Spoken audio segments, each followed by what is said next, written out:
Hello, everybody. Hope that you guys have written today's question, which was from GS1, and the topic was geography. All the three questions which I took today was from geography, and all of those were PYQs. Let us dive into the question and have an analysis. And also, I request you all to please write the answer and get it evaluated on CollectorBabu. And let us start. In case, I would request you all again, you have any doubt, please comment and I'll look over those doubts and try to answer as much as possible. So let us begin today's session. And the first question is a 10 marker, which is what is a phenomena of cloudbursts? Explain.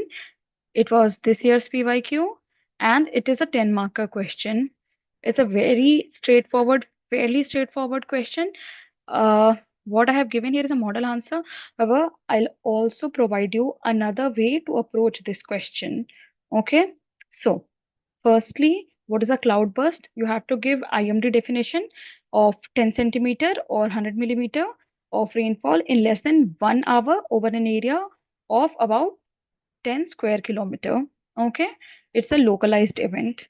Now the second part is because it is asking you the phenomena of cloudburst, so you have to write about characteristics and types of cloudburst.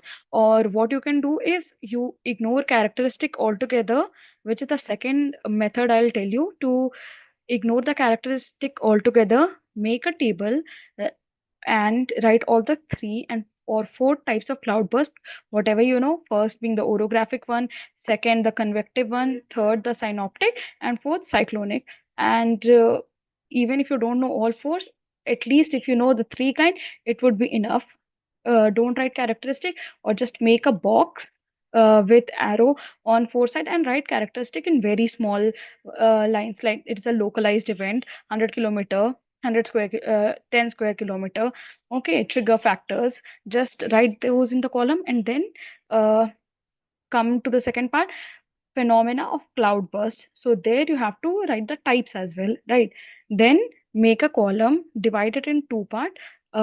Keep more space on the right hand side and less space on the left hand side. On the left hand side, write the name of type of cloudburst. Draw a picture. Okay, draw an image, a diagram. For example, if we are discussing orographic cloudburst, here you write orographic cloudburst. Draw the image of orographic cloudburst, and here write the phenomena how orographic cloudbursts take place. Okay, now you can do that. And then second, do the same with convective, uh, because of cumulonimbus cloud. Then you make the third one of synoptic cloudburst, and the fourth one for cyclonic cloudburst. Okay, and draw the diagram here and write the points how it takes place there. Okay, the phenomena.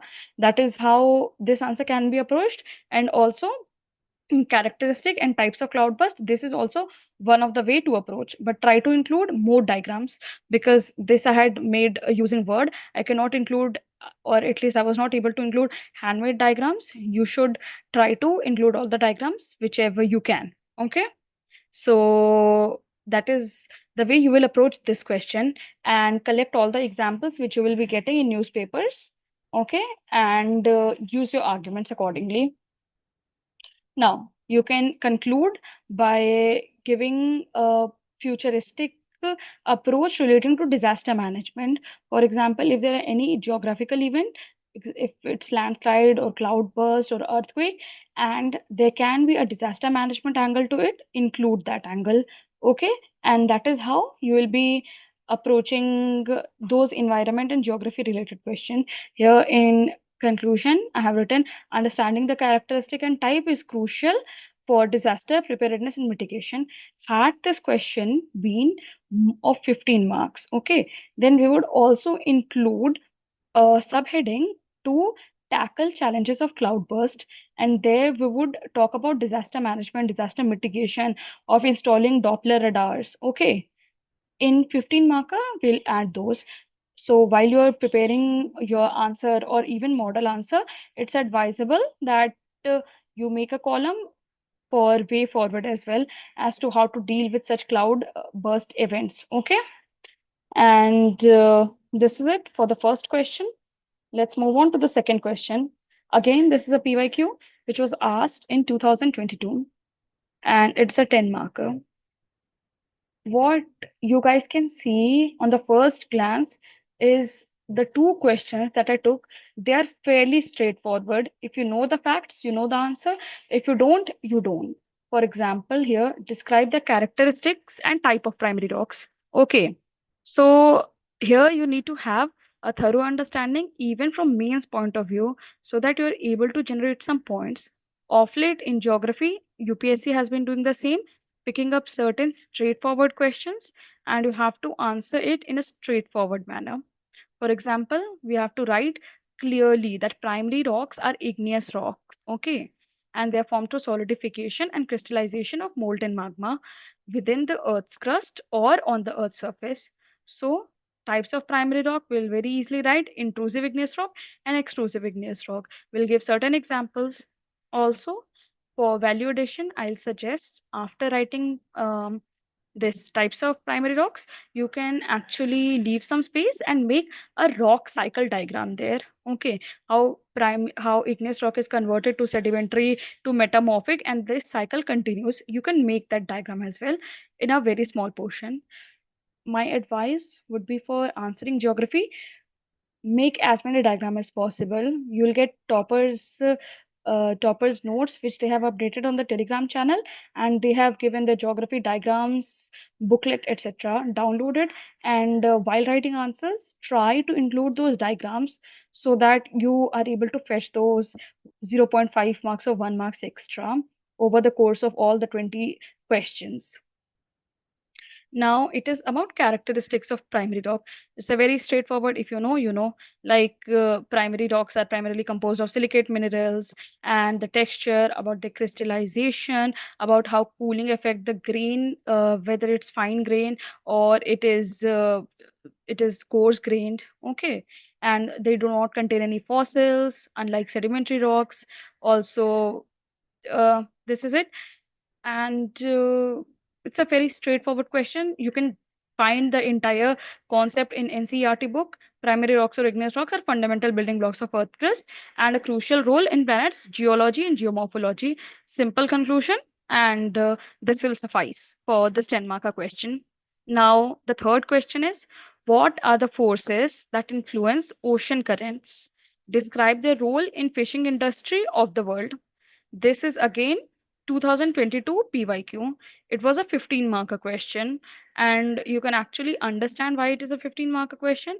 There are two parts in the question: forces that influence ocean currents and their role in fishing industry. So again, here I'll advise, make a map. Make a map after before this role of ocean currents in the fishing industry. Make a map here, and in the map you will mark famous ocean currents and how they lead to formation of famous fishing grounds like Kuroshi and Oyashio, and then upwelling of Humboldt current. Mark those, make a world map, mark those region in the map, and label them as the major fishing region of the world. Okay, so firstly, define what ocean currents are, like, and their role in one simple line. Okay, and then factors influencing ocean currents. Very simple. Okay, so you'll find this in NCERT: wind, how thermohaline circulation, Coriolis force, bathymetry, even the shape of the coastline, everything. And give examples of all the ocean currents. For example, wind. I mean, wind is the defining force of all the ocean current. So you can name one or two, or in fact, all of them are shaped, influenced by wind itself. In bathymetry, you can give the example of Agula's current. Okay, try to include examples for each of your point. It will fetch you more marks. And then the second part of of a question, which is role of ocean currents in the fishing industry. Simple question. Firstly, we know how upwelling leads to the growth of phytoplankton and forms the base of marine food chain. Okay, this one we can very easily just write Second one we can write very easily is mixing of hot and cold ocean current. Okay, warm and cold ocean current. For example, Kuroshio and Oyashio one. Okay. And for this upwelling, we'll give example of how Humboldt or Peruvian current, its upwelling lead to rich fishing zone of the world. Okay. And then about fish species relying on transportation of their larvae, okay, for the growth and survival. Ocean current, it leads to the movement. Again, commercially important fish like tuna and salmon undertake long distance migration and they follow the ocean current. Okay. And also ocean current are helpful in the fishing industry. Why? Because they are helpful in fishing operations like sailing of the boats to catch fish. These are the 5 arguments. If you're able to generate more arguments, please write it down. No problems, but no problem. But the very important thing is you have to draw a diagram and label the major fishing zones. That is non-negotiable. Now you can write a conclusion how the interplay of ocean currents and fishing industry is very important from economic geography point of view and for the long-term viability of coastal community and economy. Okay, so this was a fairly straightforward session because there was not a lot to discuss and explain. Geography actually depends on how much you know, and it is dependent on all the factual informations you have at your hand. From the PYQs, we were able to see how UPSC asks direct questions. For example, the primary rocks question. And later on, when we'll go to the second session of geography, we'll also see how the question of straits and isthmus were asked. So, very straightforward questions are generally asked. But that does not mean you'll not get some difficult or out of the box question. For example, this year question on twister was definitely out of the box, which most people didn't know. So that is something we cannot rely totally that it will only be factual, but we need to have a base so that even though we do not know what is asked, we are able to get some hint from our accumulated knowledge. Okay, so write your answers. The next session will be on polity and we'll meet next Friday. So till then, keep writing and get it evaluated. The evaluation is free. So please go get yourself evaluated so that you're able to make the most of the time you have at your hand right now. That's it for me, from me right now. Take care. Bye bye.